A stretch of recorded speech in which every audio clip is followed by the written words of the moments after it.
stopping by today. My name is Luann. On today's video, I'm going to be sharing with you my weekly grocery haul, and this week it's from Walmart and HEB.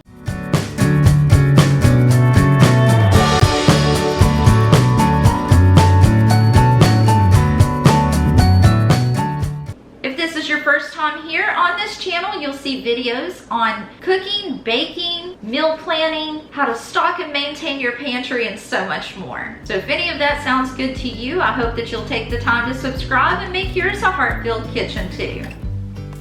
Okay, here we are with this week's grocery haul from Walmart and just a few things from HEB. It's not a huge haul this week, but let me go ahead and show you what I got. We'll start, let's start right down here with the cold things. In the front, I have my 1 pound of sausage and the 1 pound of thick sliced bacon. This is from Walmart. Okay, here's my butter. I used to get the olive oil and sea salt butter from Aldi's, but they no longer carry that. So now I'm getting this Land O'Lakes whipped salted butter. It is actually, let's see if I can get the ingredients here. Right here. The ingredients are pasteurized sweet cream and salt. That's it. So I like that. I don't like the vegetable oil spreads. And for the butter, this is the Great Value sweet cream salted butter. Everything that I cook, whether it's a dessert or a savory meal, I only use salted butter. I don't see that it makes that big of a difference in sweet recipes because most of them call for a teaspoon or a half a teaspoon of salt anyway. So I just omit that when I use the salted butter. But anyway, let's see, the ingredients in this is pasteurized cream and salt. Okay, and then I have my 1 pound bag of Great Value Fiesta blend. We just use this in everything. I have been buying the blocks of cheddar cheese and shredding those manually, but I still haven't completely gotten used to shredding all of our shredded cheese ourselves, so I keep at least 1 bag on hand. And the only frozen item that I have this week is the Great Value cut green beans. This is a steamable bag, but I usually cut these open and boil them in chicken broth, garlic, salt, and pepper. Makes them taste really super good.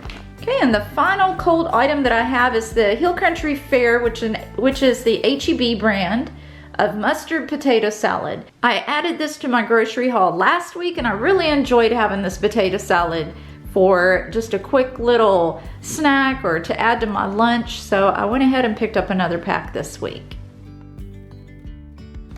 And finally, I just have a dozen of the large white eggs.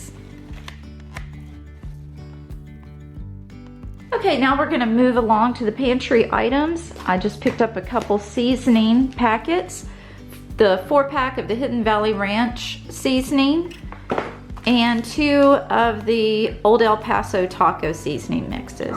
I do usually make the taco seasoning here at home, and I do have a video on that, and I'll link it up above if you're interested in that recipe.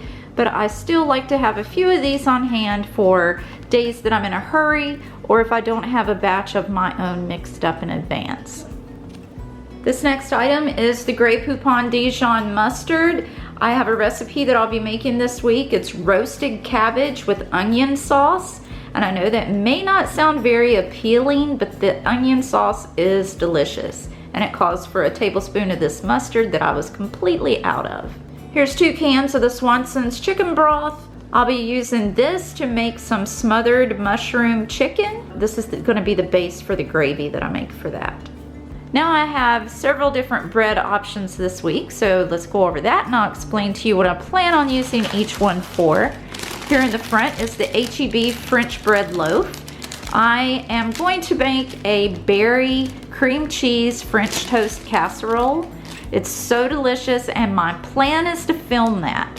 So let's hope that everything works out, because I would really love to share this recipe with you. Next up is just my usual sandwich bread. We go through about a loaf of this a week. Lately, I've really been craving everything cinnamon, cinnamon raisins, cinnamon rolls, and well, that's how these pecan swirls ended up in my grocery order this week. I remember eating these way back when I was a little girl, and they're just as good today as they were back then. I like to put just a little bit of butter on top and pop them in the microwave for about 10 seconds. Plus, they're not too big, so I don't feel too guilty whenever I eat one of these, if you can limit yourself to just one. And now the last bread item that I have is the cinnamon raisin bagels, the Thomas brand. And I had these in my last grocery order. I'm really enjoying these right now. And I was able to get some spreadable cream cheese from the dairy. So I'm real anxious to try that fresh cream cheese on these. Okay, now I'm gonna move down here to just a couple little produce items. Here are some raspberries that I'm gonna put in that berry cream cheese French toast casserole. And then I have this one onion for a recipe this week. And 5 pounds of russet potatoes, and a bunch of bananas. And now that brings us to the non-food items. My backup is running low. So this week, since I had a very small grocery haul, I took advantage of that situation to start stocking my backup non-food items. So, as you can see, I just have some toothpaste here. I used to always use the Crest Sensitive, and there for about 2 months. It wasn't available anywhere. I looked at Walmart, I looked at HEB, I looked in the drugstores like Walgreens and CVS, and I could not find Crest Sensitive. So I used Colgate instead. Well, now the Crest is back. I bought 1 tube of it and realized it's not my favorite anymore. Now I'm hooked on the Colgate Sensitive. And of course, just some bounce drawer sheets. I always buy the large containers so that I don't have to buy these constantly. 1 box of these should last me 2 or 3 months. When it comes to dishwasher detergent, I usually get it at Aldi's, but there really isn't a huge price difference. And to prevent me from going to 3 different grocery stores this week, I just went ahead and added the Great Value brand to the order. And I have used this before, and it's just as good. And when it comes to the laundry detergent, I usually buy the big 240 load container that has the little push button nozzle on the front, and then I just refill it. So that is why I keep these little ones on backup. I just refill my big one with these. And then the last item in this haul is going to be my Downy fabric softener. Well, I hope that you enjoyed this week's haul from HEB and Walmart. If you did, you can let me know by giving it a big thumbs up. Thanks again for stopping by and spending a little bit of your day with me today, and I sure hope that I'll see you in the next one. Bye.